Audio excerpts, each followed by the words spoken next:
Bonne journée. Le troisième volet du film se déroule en Thaïlande, où John Rambo s'est retiré pour mener une existence plus paisible après les événements des 2 premiers épisodes, que vous pouvez retrouver sur la chaîne. Il s'est volontairement éloigné des gens et vit désormais auprès de moines et d'hommes de foi dans leur temple. Pour subvenir à leurs besoins, il participe à des combats clandestins afin de gagner de l'argent, qu'il remet ensuite intégralement aux moines pour les aider à restaurer leur lieu de vie.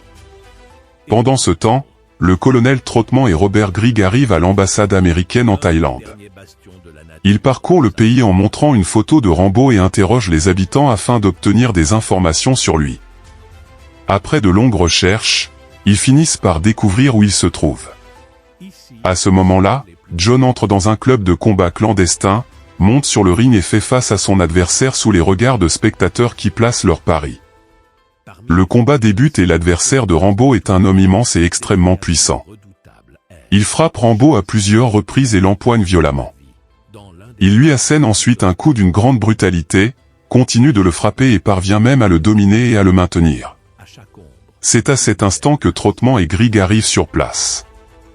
Trotman observe Rambo, qui reste confiant, persuadé qu'il vaincra son adversaire.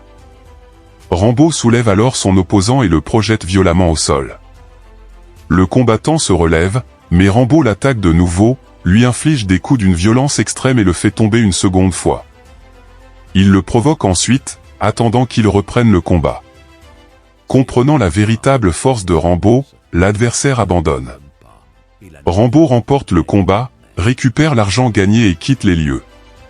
Trotman l'appelle, mais Rambo ne l'entend pas. Il monte dans un bateau avec le moine, lui remet l'argent, puis s'éloigne. Par la suite, Trotman et Grigg découvrent l'emplacement du temple où vit Rambo et s'y rendent. Rambo aide alors les ouvriers à restaurer le temple. Trotman l'appelle, et Rambo, surpris par sa présence, descend rapidement. Trotman le salue et lui demande ce qu'il fait dans ce temple. Rambo lui explique que les moines l'ont autorisé à vivre avec eux à condition qu'il participe aux travaux de restauration. Trotman lui confie qu'il a assisté au combat de la veille et qu'il l'a vu donner tout l'argent aux moines. Rambo lui répond qu'il les aide autant qu'il le peut. Trotman lui explique ensuite la raison de sa visite et lui présente l'officier Grigg, qui montre à Rambo des photos d'enfants en Afghanistan, victimes des massacres commis par les Russes. Ces derniers ont développé des armes chimiques pour exterminer les civils. Après 9 années de guerre, les forces afghanes ont réussi à obtenir des missiles anti-aériens Stinger, leur permettant de se défendre contre les attaques russes, sauf dans une zone située à environ 80 km de la frontière. Dans cette région, un commandant soviétique particulièrement cruel empêche toute aide d'entrée. Grigg explique à Rambo qu'il veut livrer des missiles Stinger à cette zone par tous les moyens possibles. Rambo demande alors quel est son rôle dans cette affaire. Trotman et Grigg lui annoncent que Trotman dirigera la mission et qu'il souhaite que Rambo l'accompagne. Mais Rambo refuse, affirmant que son temps de service est terminé et que ce combat n'est plus le sien. Il rend les photos à Grigg, les quitte et retourne au temple. Trotman entre à son tour dans le temple et tente de convaincre Rambo que ce lieu n'est pas sa véritable place, car sa nature est celle d'un combattant, destiné au champ de bataille. Il lui demande encore une fois de participer à la mission. Rambo s'excuse et lui confirme qu'il doit rester au temple pour un certain temps. Trotman lui fait alors ses adieux et s'en va. La nuit suivante, Trotman pénètre en Afghanistan avec des soldats afghans. Ils atteignent la zone de la mission et attendent l'arrivée des missiles destinés aux Moudjahidines. Mais un hélicoptère russe repère leur présence, ouvre le feu, tue la majorité des combattants, fait exploser leur véhicule et encercle les survivants en leur ordonnant de se rendre. À court de munitions, Trotman n'a d'autre choix que de se rendre. Le lendemain, alors que Rambo aide toujours à restaurer le temple, Grigg revient le voir et lui annonce que la mission a échoué, les soviétiques ont intercepté Trotman et son équipe et les ont fait prisonniers. Rambo lui demande ce qu'il compte faire. Grigg répond qu'il ne peut rien entreprendre officiellement et qu'il est simplement venu transmettre l'information. Il s'apprête à partir, mais Rambo lui demande de l'aider à franchir la frontière afin de libérer Trotman. Grigg explique qu'il ne peut pas agir officiellement. Rambo insiste et lui demande de l'aider par n'importe quel moyen, même de manière non officielle. Grigg l'avertit que s'il est capturé, le gouvernement niera toute implication. Après un long silence, il accepte et promet de lui fournir les détails de la mission avant de partir. Rambo se rend ensuite à Peshawar, au Pakistan, près de la frontière afghane. Il entre dans un magasin d'armes où un employé nommé Iyad lui demande s'il souhaite acheter quelque chose. Rambo répond qu'il est venu voir Moussa. Iyad lui demande son nom, lui dit d'attendre, puis appelle Moussa, qui apparaît et demande ce que Rambo veut. Rambo lui explique que Grigg l'a envoyé et lui demande s'il connaît l'emplacement des prisonniers américains. Moussa lui indique qu'ils sont détenus dans une forteresse soviétique près du village de Khost, à une trentaine de miles après la frontière. Il lui montre ensuite l'équipement nécessaire, des mines et des lumières bleues. Moussa lui demande combien d'hommes l'accompagnent, et Rambo répond qu'il agira seul. Moussa s'oppose à cette idée, estimant que la mission nécessite une grande équipe. Rambo lui précise qu'il a seulement besoin d'aide pour franchir la frontière et qu'il se chargera du reste. Ils prennent alors 2 chevaux pour continuer le voyage, chargent le matériel sur d'autres montures, sous le regard d'Iyad. Pendant ce temps, dans la forteresse soviétique, les soldats conduisent Trotman dans le bureau de leur chef, le colonel Zaizen. Celui-ci le félicite, affirmant qu'il est le premier prisonnier américain capturé en Afghanistan. Il lui dit qu'il savait qu'il tenterait d'acheminer des missiles Stinger et lui demande le lieu de livraison, promettant sa libération en échange de sa coopération. Trotman refuse de parler. Zaizen se met en colère, insiste, mais Trotman maintient qu'il ne sait rien. Furieux, Zaizen ordonne à son adjoint de le torturer. Pendant ce temps, Moussa et Rambo atteignent la frontière afghane, attendent le passage de l'hélicoptère de surveillance, puis traversent et progressent à travers les grottes pour éviter d'être repérés par les avions soviétiques. Dans la forteresse soviétique, Zaizen poursuit l'interrogatoire de Trotman et insiste pour connaître l'emplacement des missiles. Malgré la torture, Trotman refuse toujours de parler et finit même par insulter son bourreau. Fou de rage, Zaizen le frappe violemment, sort son pistolet et manque de l'exécuter sur le champ. À cet instant, un soldat entre dans la pièce accompagné d'Iyad, l'homme que Rambo avait rencontré dans le magasin d'armes. Le soldat informe Zaizen qu'un espion souhaite le voir pour une affaire urgente. Zaizen décide alors de suspendre l'interrogatoire. Iyad lui révèle qu'un homme étrange est venu se renseigner sur les prisonniers américains et qu'il s'appelle John Rambo. Il ajoute que les rebelles l'aident et comptent le faire passer par la frontière. Zaizen retourne aussitôt vers Trotman et lui demande s'il connaît un certain John Rambo, qui envisagerait de venir le libérer avec l'aide des rebelles. Trotman garde le silence. Zaizen lui dit alors de ne pas s'inquiéter, car ils attendront l'arrivée de Rambo et lui réserveront l'accueil qu'il mérite. De leur côté, Moussa et Rambo atteignent le dernier village de la vallée.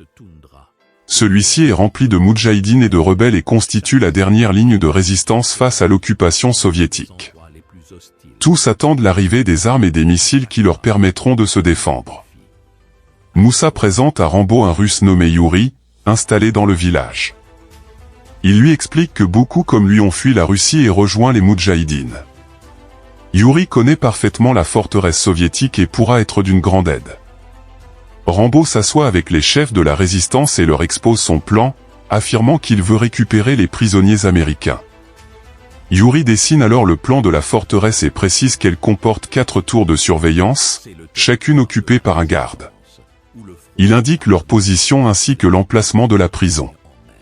Rambo lui demande s'il existe une autre sortie.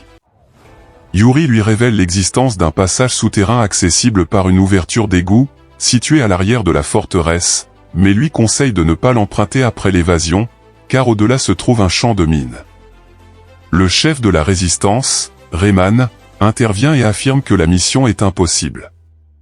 Il explique qu'il a déjà perdu trop d'hommes et refuse d'en sacrifier davantage. Rambo lui répond qu'il n'a pas besoin d'une grande équipe, seulement de 4 hommes, 2 pour le champ de mines et 2 pour aider à faire sortir les otages. Un autre chef craint qu'il soit découvert et que les soviétiques reviennent massacrer tout le monde. Rehman insiste pour attendre l'arrivée des armes. Rambo explique qu'il ne peut pas attendre et qu'il est prêt à partir seul. Alors qu'il s'apprête à quitter la réunion, un chef nommé Massoud l'interpelle et lui demande de revenir s'asseoir.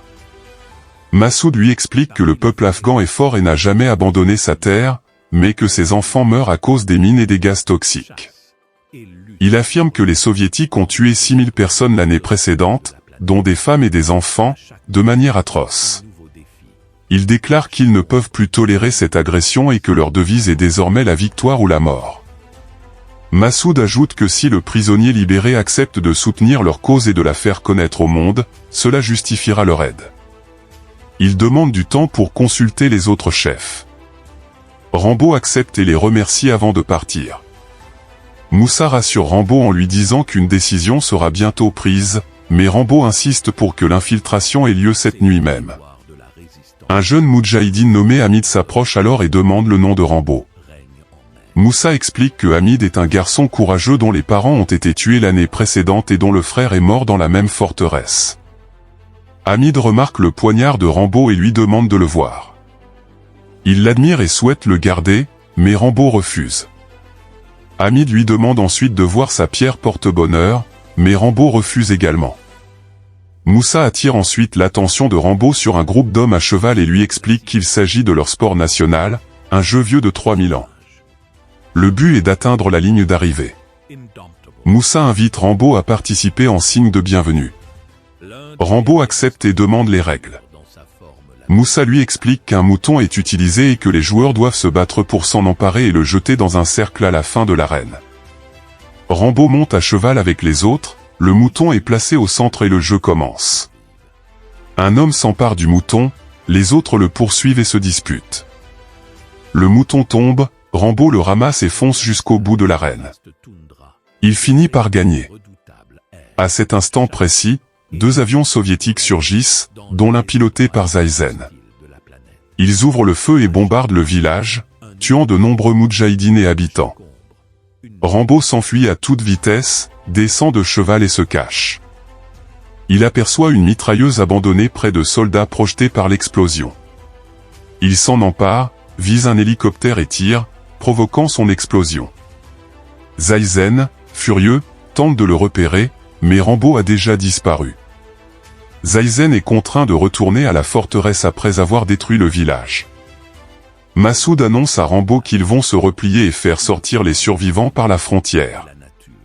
Il lui demande s'il revient avec eux, mais Rambo refuse et confirme qu'il se rendra à la forteresse. Voyant sa détermination, Massoud lui souhaite bonne chance et lui fait ses adieux. Moussa décide de continuer le voyage avec Rambo pour lui montrer le chemin. Hamid insiste pour les accompagner, mais Rambo refuse et lui demande de revenir avec les autres. La nuit venue, Rambo et Moussa s'approchent de la forteresse soviétique et traversent le champ de mines, que Rambo repère à l'aide de son poignard. Il tombe ensuite sur un piège composé de grenades. Rambo parvient à le franchir, mais Moussa manque de tout faire exploser. Rambo l'arrête juste à temps. Hamid les rejoint malgré les ordres, mais Rambo lui demande de repartir. Hamid reste silencieux et continue avec eux. Ils atteignent le barbelé entourant la forteresse. Rambo le coupe et ordonne à Hamid d'attendre, mais le garçon affirme connaître les lieux et pouvoir aider. Rambo refuse et lui ordonne d'attendre. Rambo et Moussa s'infiltrent alors dans le camp, se séparent et placent des charges explosives sur les véhicules et les blindés, réglant les minuteries à 10 minutes. Rambo cherche ensuite un moyen d'atteindre le bâtiment des prisonniers. Il voit un char entrer dans la forteresse et a une idée. Il s'accroche discrètement au char et atteint le bâtiment. Il grimpe, neutralise un garde, entre par le toit et entend les prisonniers se faire torturer. Il fixe une charge sur la porte de la salle d'interrogatoire et règle le minuteur à 4 minutes. Il neutralise un garde près des cellules et demande aux prisonnières afghanes où se trouve l'Américain. Elle lui indique la cellule de Trottement. Rambo prend les clés, ouvre la porte et surprend Trottement. Celui-ci lui demande comment il est arrivé là. Rambo lui demande s'il peut marcher. Trottement l'avertit qu'il y a quelqu'un derrière lui, Hamid apparaît. Un soldat arrive, Rambo lui lance son poignard, mais le soldat tire avant de mourir. Hamid s'enfuit, prend l'arme du soldat et les mines commencent à exploser et le chaos envahit le camp. Zaizen encercle Rambo dans le bâtiment.